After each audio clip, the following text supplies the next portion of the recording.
Greetings, everyone.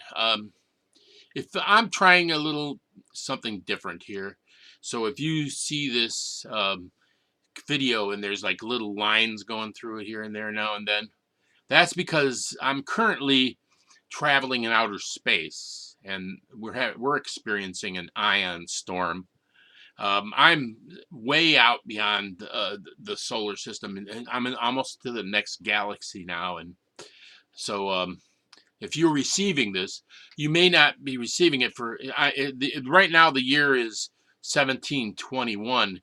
I imagine from my calculations that you should be receiving this somewhere between the year 2030 and 2020.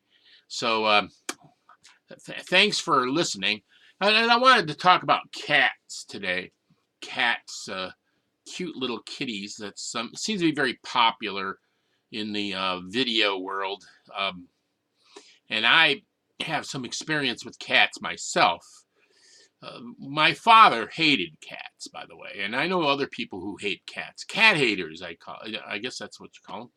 There, you think there's dog people and there's cat people, but the truth of the matter is, some people don't like dogs very much, but they hate cats. And that was my father. And any time that he ever saw a cat coming through our yard, he would run and get his BB gun. So we didn't have a lot of cats running through our yard.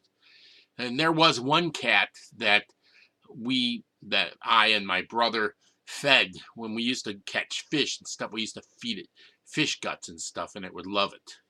And my father finally pegged him a couple of times with a BB, and he was gone. So anyway, I personally have owned many cats, but not by my own choice, to be honest with you. I mean, not that I'm not a cat hater. I love all of creatures on the earth, to be honest with you.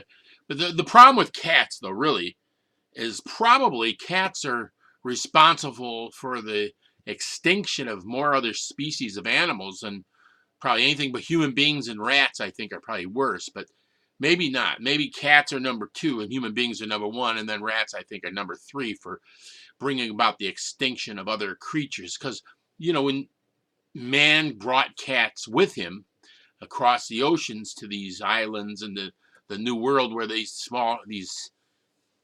common house cats didn't exist, and they got free and they got loose and they ran around and they killed the native species, the birds and the rodents, and I'm sure they've wiped out many entire species. So people who love birds probably shouldn't love cats that much. But there's a funny story. A friend of mine, Mark, told me one time about a lady. He was watching this lady, and she had a robin's nest in her front bushes there, and in front of her front window, and she was looking out the window, and a cat snuck up on the robin and jumped and grabbed it and killed it.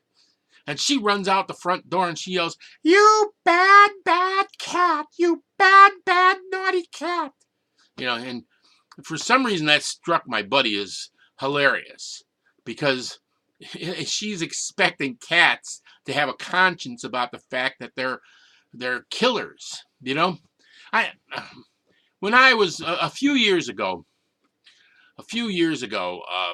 we had a cat that we got from somebody down the street where I live, and I live kind of out in the woods a little bit. And we had it for about I don't know, less than a year, and it disappeared. And at that time, we had a really high number of coyotes living in the neighborhood. So I don't know for sure, but I suspect that one of the coyotes got the cat. So when my daughter was in second or third grade, I can't remember. I got a phone call when I was working, and she left a message on my voicemail, and I kept it for years. I remember it went something like, if I can imitate it, it's like, "Daddy, can I have a kitty? Please, I want a kitty." So I mean, I had a hard time refusing her anything. She's still a wonderful girl, but she was the most adorable little girl you ever saw in your life. And so we went out and we found a kitty. And we drove around in the area that we live, and naturally there was somebody who had free kitties for sale, but there was only one left. It was this little skinny cat that we got. And we named it Mindy and moved it into the garage because I would not allow it into the house. See, am I cruel? Am I cruel? I wouldn't let if I let cats into my house, I wouldn't be able to breathe. I'd have to move out because I am allergic to cats. So I can't so we kept the cat in the garage. And cats being as what they are, we soon had 2 cats. So she had a litter of 2 babies within like 6 months or 8 months of us bringing her in. And one of the babies died right on birth, and the second one, we called it the Miracle Cat, lived as a, like only child type cat. And then we had 2, so we called the second cat Sophie. So we figured we had 2 girl cats, right? And then, damn, that cat again had babies again. And this time she had like 6 kittens. And we waited another year, and one of her kittens had kittens. And then we went off and said, this is it, man. We're doing this all wrong. All of a sudden we got like 9 cats, right? 9 kitties and cats.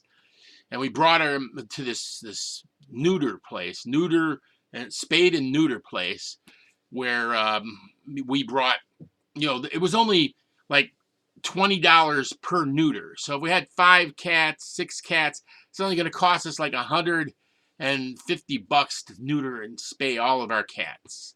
And as it turned out, it only cost us $130 because, as it surprise to me, Sophie turned out to be a boy. So that cracked me up. So it was a lot easier to fix the boy than it was a girl. You just go snip. And so now we had all these sterile cats, and we're buying all this cat food to feed these cats. And one day I just said, man, we can't have all these cats. They're killing all the little birds anywhere around the area. And so she said, well, take them to the Animal Protective League. So I was going to keep two cats. I was just going to keep 2 cats. The 2 that earliest cats, Mindy and Sophie, who was really a boy. So I grabbed all the other cats, except there was one cat, Pixie, who was a scaredy cat. Now this cat would not allow anybody near it, and any human being would not. All the other cats would like rub up against your leg, and they love you, but this cat never liked people very much. She was a scaredy cat. And she ran off, and I couldn't get her. And when I tried to grab her, she bit me. So I took all the other cats. So I took like 6 cats to the Animal Protective League. And or it wasn't it was the animal shelter, they called it, in town. And I brought them in there, and I said, I need these cats. I got too many cats. I got to get rid of them. So, well, we aren't accepting any more cats here, but we could put them to sleep. Put them to sleep, which means, inject them with poison and watch them die, right? And it's going to be $7 a cat. So now I got like 6 cats times 7, what's that, $42 or whatever. I'm going to have to spend money to kill these stupid cats. And I liked one of those cats, actually. The one we called him Prince Fuzzyball. And I didn't feel like killing these cats. And I said, well, all right, let's see. Let's go with it. And well, we can't do it till tomorrow, they tell us. Tomorrow at 7, the person's going to be in here that does that. So now I got all these cats in my car in these cages. So I drive out to the country. And I let 3 of the cats go out in the country near some housing project, but way out in the country. And then I drove into town more and near some old folks' home, and I let the other 3 cats go. So and when they say people, animals don't desert people, well, did I desert them? The alternative was killing them, and I guess, is that a crime? It might be a crime. I just might have admitted to a crime there, letting those cats go in some without putting them to sleep. Then we had the other 3 cats. So years went by, and the one cat, it was like the mama cat was like 16 years old, and the baby cat is like 14 or 15 years old. And one day, and then there's the third generation one, which is like probably about 13 to 12 years old. And one day, the male cat, the one named Sophie, I was walking down the street, and there he was, dead on the side of the road. Now, I don't know exactly what happened to him, and I didn't inspect the body closely because it was disgusting. So I dug a hole right in the edge of the woods there and filled up the hole in a shallow grave. And then the mama, the older cat, the one that gave birth to that cat, for some reason knew that I buried him there. And she just laid on that grave for about a month. She'd come home to eat, and she would just go out and lay on the grave. That's kind of sad, huh? The cat missed its baby. And then that cat lived another year and a half. So she lived to be about 16 years old. And she never spent one day inside. So that's kind of a weird thing about it. So now I still have that one cat, that I didn't want anyway, but I couldn't catch it. Now it lets me touch it, like I feed it every day, and it rubs up against me one time, and I can pet it one time. I pet it one time, and then it says, that's enough. No more petting. I know what you have in mind. So that's what I think about cats is that I guess they're animals, and they're cute, and they're very athletic. I enjoy the way they move, but really though, I'd rather do without them nowadays. When this cat dies, I guarantee you I will never have another one. So thank you.